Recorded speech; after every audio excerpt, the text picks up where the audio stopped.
Oh yeah. Now we're talking. Oh, that makes me think of when you did that. The Snap to the Slim Jim. Oh yeah. Snap it to a Slim Jim. Oh yeah. I don't get the reference. Okay, it was a commercial for Slim Jim. Well, okay. But yeah, Resident Evil Apocalypse. Pretty decent. I like this one because it's actually Resident Evil. That's all I want. This one actually introduces the first character that we know from the games, and that is Jill Valentine. Pretty cool. Badass. The casting I was conflicted with because when I first saw her, I was like, not sure about that. But then I started thinking about it, and I did like re-look at the photos of like the character from the games. Yeah, she looks pretty good. So casting wise, I approve. It was a good, and she did a good job in this one. Other than that, of course, we are introduced to Nemesis, which is a fucking badass. Loved his look. Pretty cool in this movie as well. Yeah. I love him. Okay, well, let's just get this out of the way. Alice wakes up naked again, and she wakes up naked in all the movies, and it's so fucking weird. Yes. It's the same scene as the last ending, like the ending of the last movie. It still counts, because why show the same scene twice? Whatever. But this takes place like in the streets of Raccoon City and all that, and this is like, okay, I can recognize this. I can like the setting.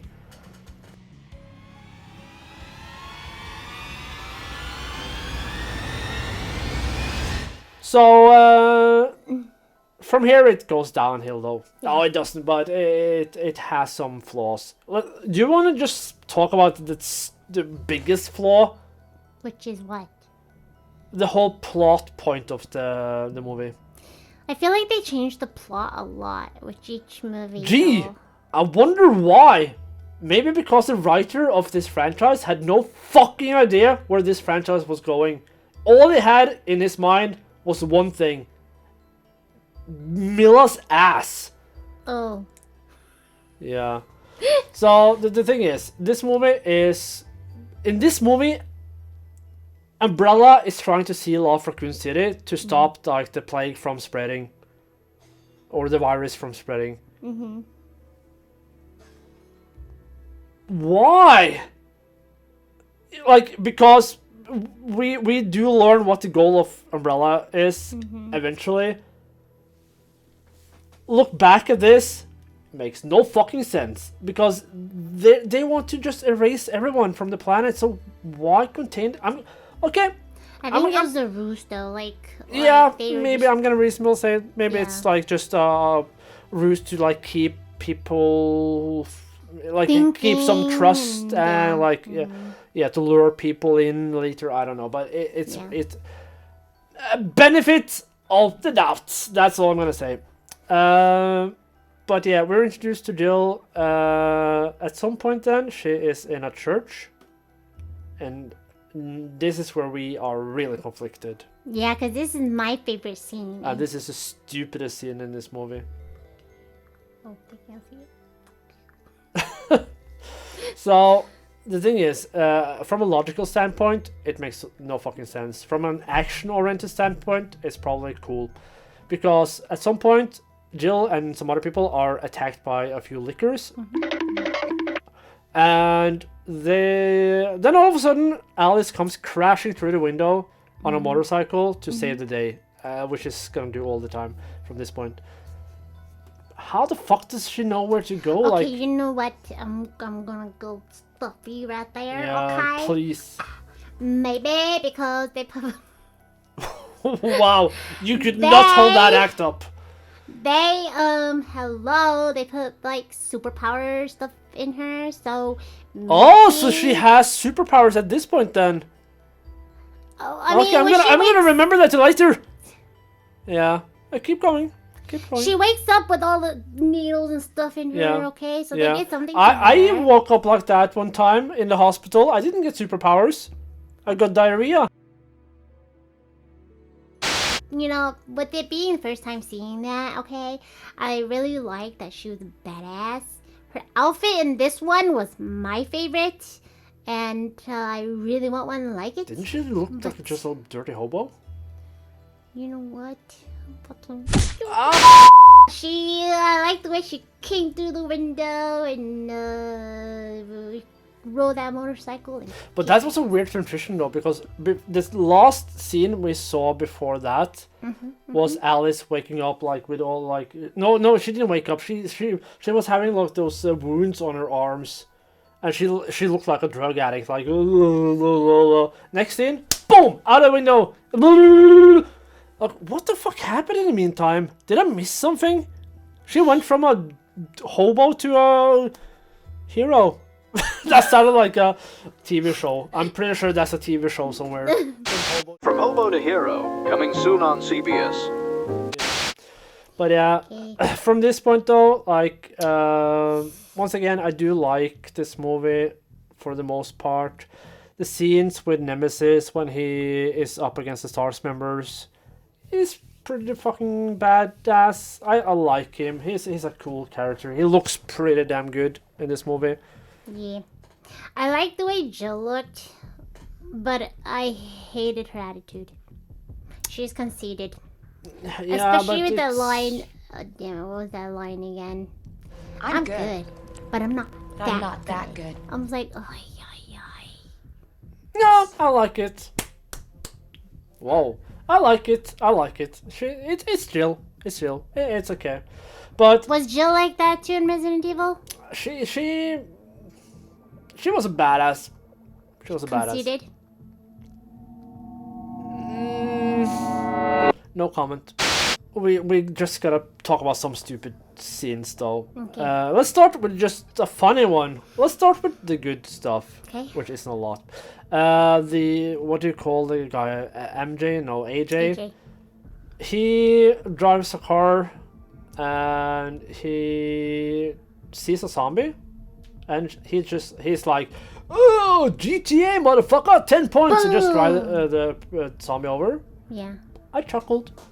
Yeah. I chuckled. That was funny. It's even something I use in real life too. I want to hit somebody and go 10 points, motherfucker. Yikes.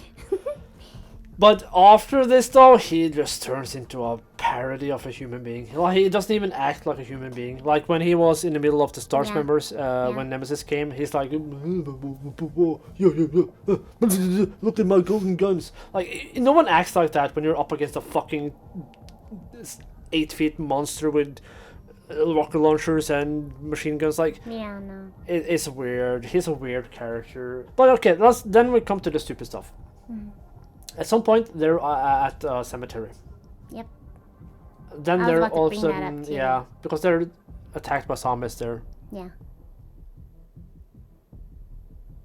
So I'm not a scientist. You're not a zombie. I'm not a zombie expert There you go. and a virus expert, Yeah.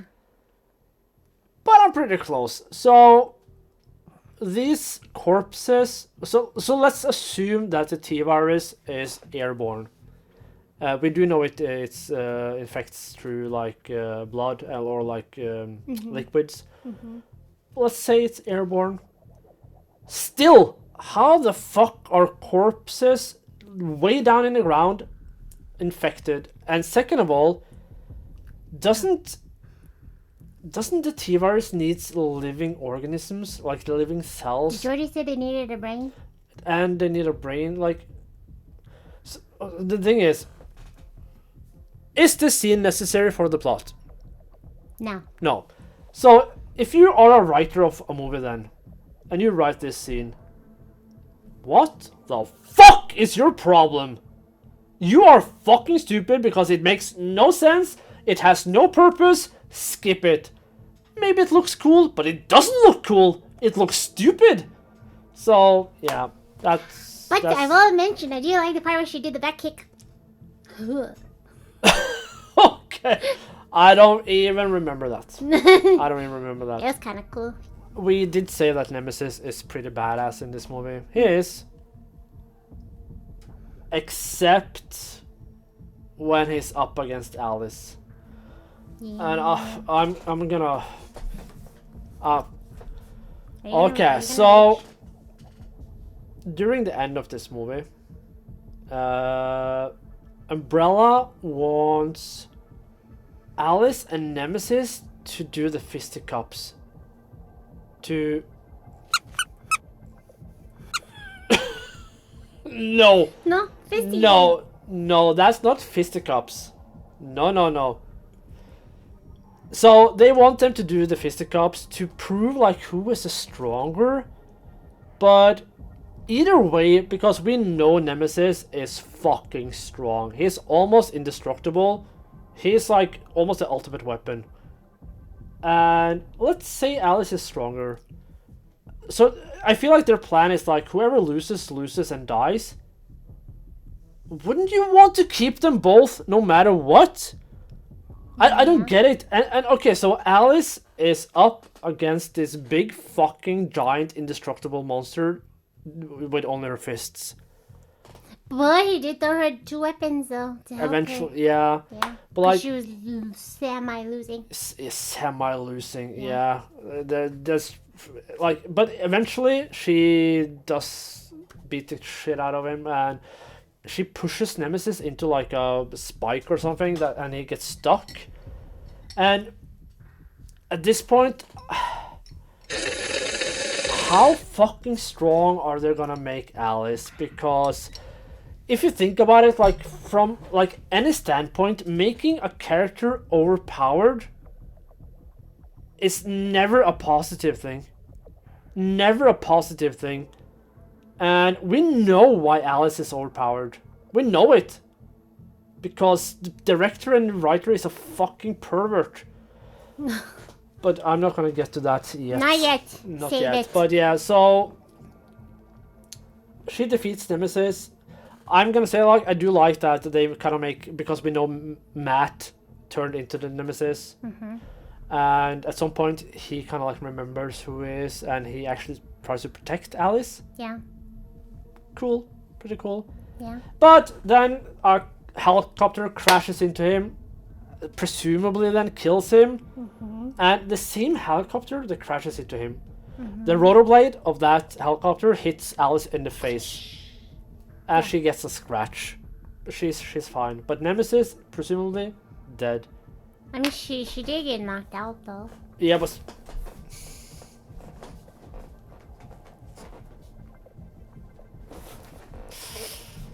I'm gonna contain this rage till the end.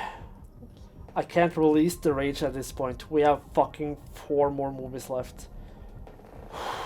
But like it, I fucking hate how they made Alice so fucking strong. But as for a Resident Evil movie, I love this one. I hate this movie so much. It makes me rage. Blah, blah, blah, blah. I like this movie. But as for a Resident Evil fan, I'd say if you're a Resident Evil fan, like from the games, fucking skip the first movie. Why isn't this the first movie of the franchise? Because hello, they made a new character and They made the whole first movie about Alice, introducing Alice. Yes, so fucking skip that movie. Start with this one. Save trouble, save time, save your sanity. Skip the first one. Start with Resident Evil Apocalypse. Yes. Only if you don't care about the character Alice. I would say to anyone, skip the first movie because it serves no purpose. What he said. Yeah. Okay. But this one, Resident Evil, yes it is. Program Alice activated.